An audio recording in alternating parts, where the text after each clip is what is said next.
Bagaimana hukumnya membunuh semut, baik disengaja maupun tidak disengaja, berdosakah? Lalu bagaimana jika semut itu menggigit tubuh kita? Lalu kita tepuk mati, salahkah kita? Dulu ketika kecil saya suka bermain membunuh semut dengan kaca pembesar atau membunuh semut yang ada di buah rambutan yang merumuni makanan, menyiram minyak kawanan semut yang ada di lantai rumah. Apakah nanti di akhirat saya akan dibalas? Lalu bagaimana jika ada orang yang hobinya memelihara burung dalam sangkar? Bukankah sama saja membunuh habitatnya? Baik, ini memang yang tadi tidak disinggung oleh Imam Az-Zahabi tentang masalah membunuh hewan atau membunuh tumbuh-tumbuhan. Ulama menyendirikan babnya dan itu umumnya dibahas dalam bab jihad, di mana Nabi SAW mengutus pasukan selalu mengingatkan agar jangan membunuh hewan-hewan dan jangan merusak tanaman. Jadi sini masuk dalam masalah merusak tanaman atau membunuhnya. Tentu ada beberapa hadis juga yang menjelaskan ada beberapa jenis ya, tumbuh-tumbuhan dan hewan yang boleh dibunuh, ada yang tidak boleh. Seperti kasus hewan-hewan yang boleh dibunuh, kalajengking yang disebutkan dalam hadis, anjing yang semua tubuhnya berwarna hitam. Sebagaimana hadis Nabi SAW yang berbunyi, kalau kalian mendapatkan anjing yang semuanya hitam, maka itu adalah jelmaan dari syaitan. Bunuhlah, semua hitam ya, nggak ada sedikit pun bulu warna lainnya. Itu sebuah hadis sahih riwayat Imam Muslim.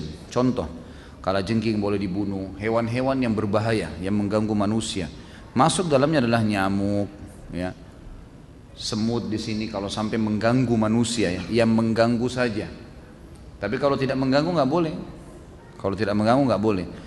Dan kita harus tahu ada hadis Nabi SAW lain di riwayat Bukhari, fi kulli kabidin ratabatin ajr. Di setiap denyut kehidupan ada pahala. Jadi kalau justru ada semut di rumah, disapu, dikeluarin dengan niat ini juga makhluknya Allah, ya sudah saya keluarin, itu dapat pahala. Dibandingkan kita membunuh tanpa alasan.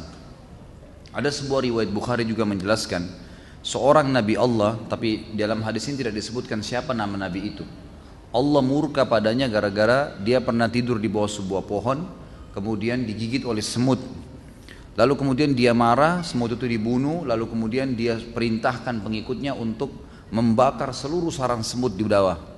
Di bawah dia di bawah pohon itu banyak ada sarang semut, dibakar semuanya. Maka Allah SWT mengutus Jibril kepadanya sambil berkata, apakah gara-gara semut satu kamu membunuh semut yang lainnya? Artinya yang mengganggu saja, yang tidak mengganggu nggak usah, gitu kan?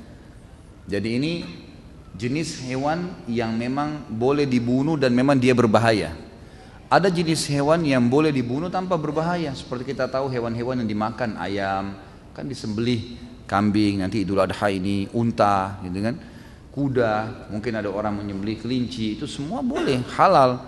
Jadi ini hewan-hewan yang boleh dibunuh. Tapi hewan-hewan yang umumnya tidak ada sebab, tidak ada sesuatu yang berbahaya dari mereka, nggak boleh. Yang diambil daripada hadis jihad tadi, sama dengan tanaman-tanaman. Ada tanaman yang boleh, seperti misalnya sayur-sayuran yang dicabut sama akarnya, ubi misalnya, gitu kan. Semua harus dicabut, yang otomatis mati, gitu kan. Maka itu tidak ada masalah, kena dikonsumsi, gitu kan. Tapi ada tumbuh-tumbuhan yang kalau tidak ada sebab, tidak dapat, terus tiba-tiba dibakar. Nah itu tidak boleh. Membakar itu berarti sama dengan membakar. Jadi membakar tumbuh-tumbuhan sama dengan membakar hewan, sama dengan membakar makhluk Allah yang lain, ini tidak dibolehkan. Jadi di sini dipilah ya. Kalau yang mengganggu Anda silakan, itu kan, itu masih boleh. Bahkan ya sapi yang mengamuk kemudian ditembak atau ini karena berbahaya bagi orang, itu tidak ada masalah karena berbahaya bagi manusia. Kalau enggak maka enggak boleh. Kalau masalah orang memelihara hewan, ini ada bab lagi sendiri. Abu Hurairah radhiyallahu anhu memelihara kucing, ya kan? Memelihara kucing, dan itu Nabi SAW tidak larang.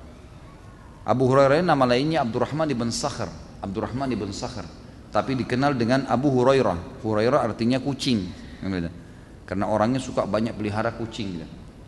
Nah di sini Nabi SAW membiarkan, tidak ada masalah, karena dia merawat hewan-hewan itu, dia merawat. Sebagian ulama mengatakan ini khusus kucing, sebagian yang lain mengatakan masuk di antara semua hewan yang dibolehkan kalau mereka merawatnya. Ada yang mengatakan juga di sini masuk burung. Tapi saya saran saya hanya yang ada dalilnya saja. Kalau kucing ada dalilnya, kalau tidak ada dalilnya maka jangan. Termasuk burung tidak pernah ada disebutkan sahabat memeliharanya. Maka lebih baik dilepaskan saja. Kalau itu hobi saya Ustaz, ya harus dialihkan hobinya. Karena rasa dan perasaan seorang muslim harus tunduk pada hukum Allah. Nggak boleh semua diikutin. Kalau kita mau ikutin semuanya, maka semua dosa kita akan lakukan, gitu kan? Jadi harus ditundukkan.